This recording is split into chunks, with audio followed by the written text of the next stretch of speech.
Headlock position.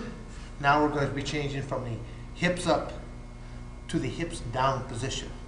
A wrestler's mentality, they will utilize this, but this is more of a power technique with what we just showed you, just to be hooking the head itself and drawing everything up, lifting the hips. You know, the person that tends to do this move, they have a tendency of actually holding their own breath. It's like, and they're going for this big power type technique, where realistically, if I turn my hips down, don't allow my arm to go all the way through like this, keep it a little bit shallower so that I have the cutting edge on the back of my opponent's neck. It's going to cut in here right now, so I keep it a little bit shallower. Still keep my palm to palm cutting action, but the hips go from hips up to hips down. As I go hips down, now the weight, if it goes down from on the shoulder into the face itself. Now I keep my hips low, and I'm going to drive across at a 45-degree angle, and the weight pressure going from almost like the hip across the shoulder. I still bring this cutting edge on the outside of the head. Well, again, whether the head turns in this direction, I'll hit it on this back side of the head. If it turns on here, I'll hit it more towards the throat itself. Trying to raise the head on up, giving that cutting edge as the body weight is going down, and then driving across at that 45-degree angle, using the biggest muscles, the most powerful thing I have, my legs itself. So again, we're starting off in headlock position. I may start to set up by pulling up in one direction to simply slide the leg right back through. My opponent carries my body weight the entire time. I'm actually dropping the arms right down to the ground itself. I'm pinching the shoulder to my forearm, bringing the cutting edge on up, keeping my palm to palm action, and I want to drive across at 45-degree angle where I keep my hips low to the ground, not touching the ground, but low to the ground, using powerful as I drive across. It just feels like the man's head is going to be snapped right on off.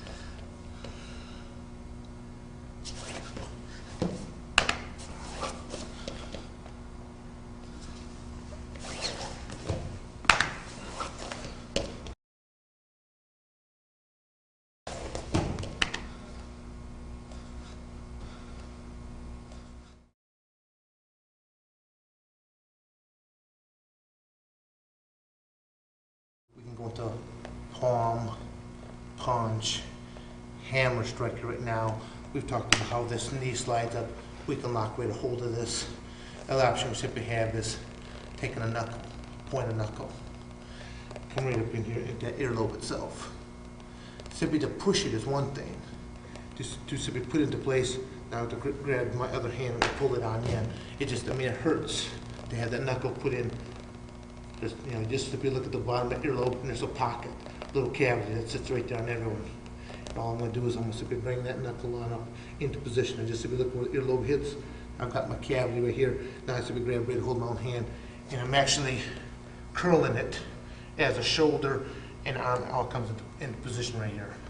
That's all I'm going to do. Some people hold it and they'll just try to push it in. I feel it's more advantageous to be hook my own forearm and to drive it right on in. Because now I can use the body weight and everything else. I can come from here, hold it on down, start to put this right in position, now transfer right back on up to it.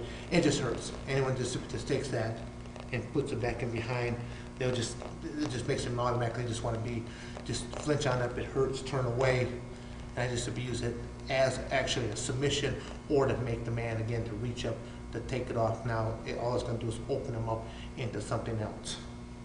So I'll start up here with them palm to palm, holding on to the thigh itself. Knuckle comes right on up into position, grab my own arm, zip to slide right on up. I'll just do that a couple times.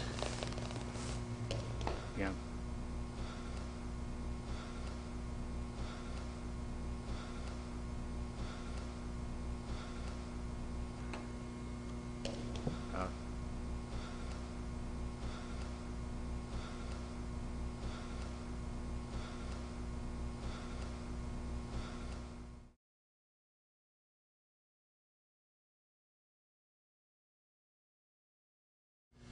in headlock position here right now. Yeah. Maintaining our palm to palm, keeping our head hid down beside our opponents. I'm attacking the inside arm. I can keep attacking this arm with a free arm by simply sliding that knee up, locking onto my own ligaments on the back of my knee. This hand's not free. I can move into the arm bars. If I miss this, it starts moving on up, feeding to the leg locked, leg submission lock. If I miss this, it comes right on up, feed it to the wrist of the arm that's underneath my opponent's head, feeds right up into the wrist itself. I may drive this elbow across, trying to hit my opponent's head with his own head, with his own elbow, right across. Dropping my head in behind, so again, I'm trapping his elbow to his head, but I'm also protecting my own soft facial tissue from his free hand of striking me. Free hand now comes up, secures the wrist itself. As I had this wrist secured, the other hand that was on his wrist now goes up hooking the skull itself. I'm going to pull the skull in one direction, pulling the wrist in the opposite direction, separating the two. The whole time that I'm separating, I will be elevating my body weight, driving here and separating. So again, I can keep them posted down, separating the head from the wrist itself. Here, here, driving for the arm bar, driving for the leg itself, missing, feeding out the wrist, driving up across, securing. The hand moves off the wrist to the skull, separation.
That way we could, because there's a lot of movement going on. I want you to see if you can see something that he does. Slow. Okay, now go regular speed. What? Go regular speed.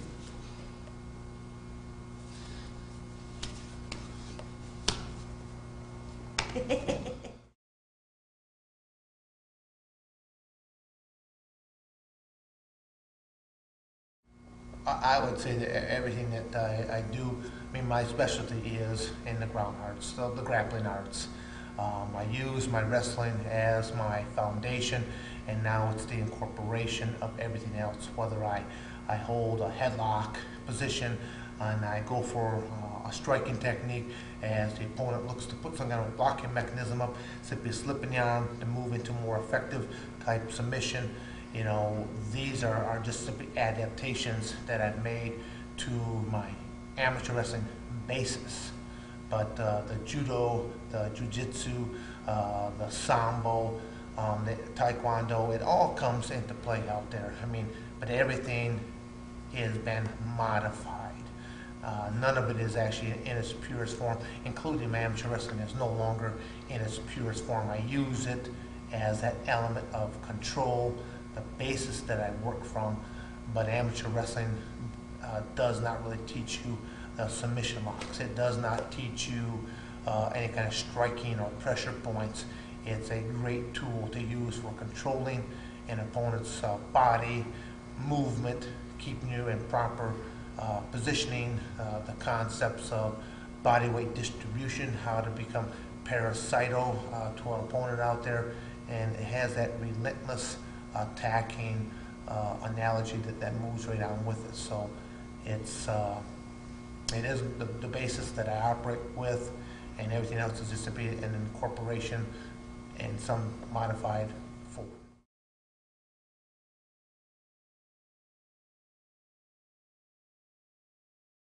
It doesn't give you any of that mobility and just the way that you can crowd to work. I mean, you're feeling half the time that your arm is not fighting an arm to arm, it's fighting an arm that is now posted with a forehead, which is now posted with body weight and distribution that's coming across there, so now the arm's getting pinned to the ground. You know, let's face it, you know, you gotta look at the age of a lot of these competitors out there. You have to create as much an advantage as you possibly can, and that's what I try to do by using body weight distribution of how to post things across.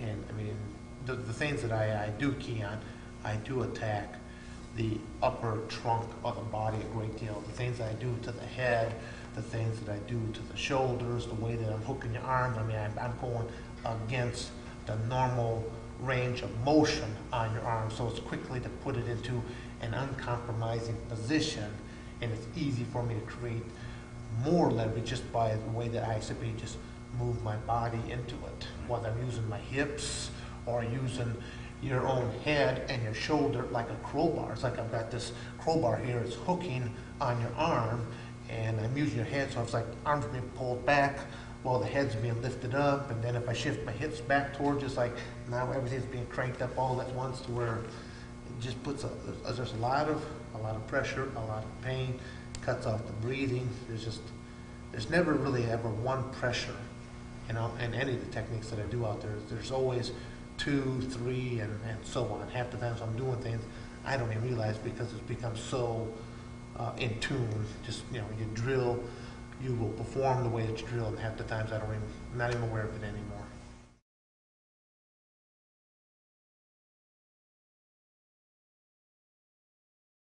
Little things, I mean, headlock, but you figure from that headlock, we talked about hooking that leg to keep this hands free, to where whether we go to the strike, with a punch, a palm, a hammer, but we still didn't talk about going up underneath nasal areas, or, I mean, like I said, Alex will take this stuff and he'll go into anything from the eyes and, you know, all kinds of nasty things it can do, but then the hand is also free to bring that knuckle up into the ear, and then hook and drive that right back in. How you use your body weight to go with that, or to keep that hand free, now to go into that straight arm bar position, or if it starts to go for a straight arm bar, they fight it, they start to curl it up towards their head, hooking into that top leg, to hook it to go into a key lock using your leg.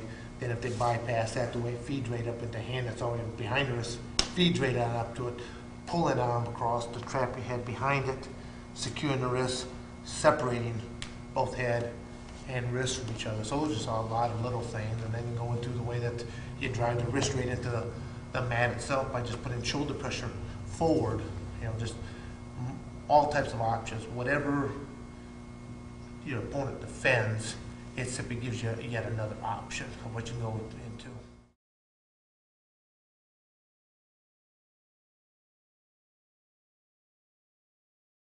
Well, when I was first competing in the Ultimate Fighting Championship, it was in a tournament format, 8-man tournament. So you looked, if you wanted to win something like this, you had to survive 3 opponents in the course of the night with unlimited time. So you definitely had to look at how you would strike another human being out there. It was bare knuckled, but already some of the opponents had experienced breaking of a knuckle by striking a hard portion of the head out there. So I know in a lot of my matches I utilize either a hammer strike or a palm strike, because I'm hitting with a big meaty area that really isn't going to get hurt much, but you can still create a great effect as you put that into any portion on their head right there.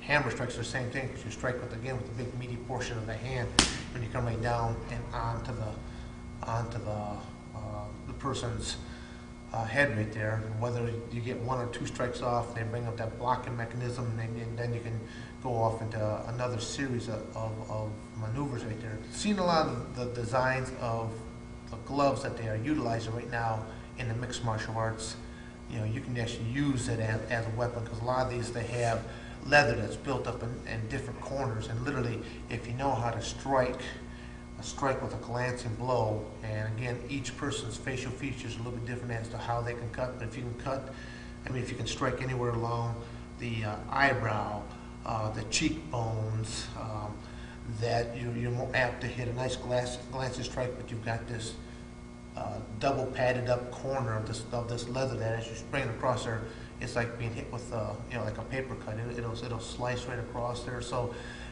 the equipment, not only has there been an evolution of how the competitors are competing out there anymore, but even the equipment itself. When the athletes first came on the scene, they wanted you to wear a uniform that depicted the discipline that you came from. So when I came on the scene, they wanted me to wear an amateur wrestler's singlet. I kept thinking, oh, amateur wrestler's singlet has 2 shoulder straps. They can simply grab that strap and choke me with it, because again, if I could use a gi as a choking mechanism, why can't I use a wrestler strap and bring it across? And that actually did happen in a match with Scott Ferozzo versus Gary Bolanger, where he had a much smaller opponent, and Jerry Bolanger, so I'm sorry about that, Jerry Bolanger, and he ended up choking out Scott Ferozzo with his wrestling singlet. So being in all the different types of amateur wrestling camps I've been into, I know in the final 2 weeks of preparation, we go through all of our technique and our drills and the whole 9 yards wearing a t-shirt. But when we get into live combatives, we lose the shirt, because we know that a sweaty body is harder to hold on to than if you wore a shirt and it was soaked right through a sweat. It's still something that you can grip. And so when they asked me to wear a uniform that depicted the discipline that came back, I said, I'm also a professional wrestler. So I will wear the uniform of a professional wrestler, which is just a pair of trunks, because I knew that it would work to my advantage if I got caught into a position that I had to squirm left or right or whatever, that a sweaty body was going to be difficult to hold on to. So that's how I ended up choosing, the uniform of a pair of trunks. But even then, I wore wrestling shoes. I was actually probably the first person really to utilize a shoe out there based on rules at that time. Because I wore shoes, I was unable to kick or stomp, but I really was not giving up a true tool, because it was not in my arsenal in the first place. So realistically, I wasn't giving up anything of being able to shoot in or to clinch and create the driving power. I felt I'm willing to wear the shoes, give up this stomping or this kicking ability, because it still worked to my benefit. Now, currently in the Ultimate Fighting, well, I should say it's even changed again. There was at one point they allowed the split sole shoe. You could kick, you could stomp the whole 9 yards. Now, currently, it's barefoot type action. So again, you're seeing an evolution over the course of since '94 to 2001, almost 2002 here now, where you're seeing that it's gone full circle, and I guarantee you that we're still nowhere near the end of the rule modifications and changes that will take place in this mixed martial arts style of competition.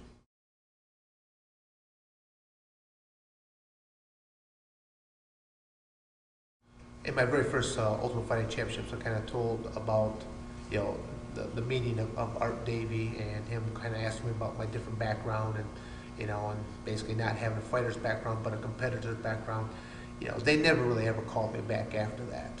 And then coming up to UFC number 4, I was finally contacted to come in.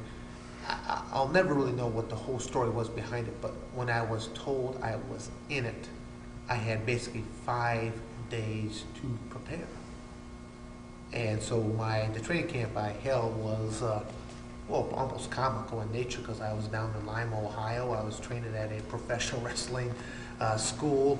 I had Al Snow from the WWF, currently with the WWF, who was basically one of my training partners, and I was utilizing a couple other professional wrestlers that had some either amateur wrestling background, something like this, and we had an old pair of boxing gloves, and the name of the game was Punch Dan. Well, Dan doesn't like to be punched, so I would simply avoid their striking and would either clinch them upper body wise, throw them, or take them down, put on an amateur wrestling technique and make them scream a little bit. And that was my preparation for about 5 days, about an hour and a half a day.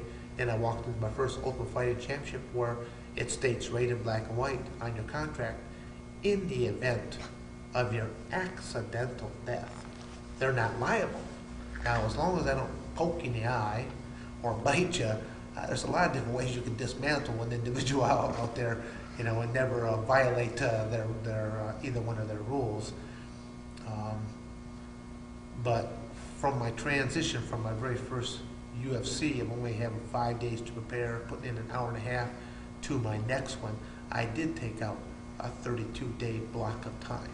I trained to strike, I trained to knee, elbow, forearm, smash, every application you could possibly think of. I even had, you know, people like 20, 40 hours, they come in, they want to shoot some of my footage of what, how I trained. And I mean, I would use a live body for only so much.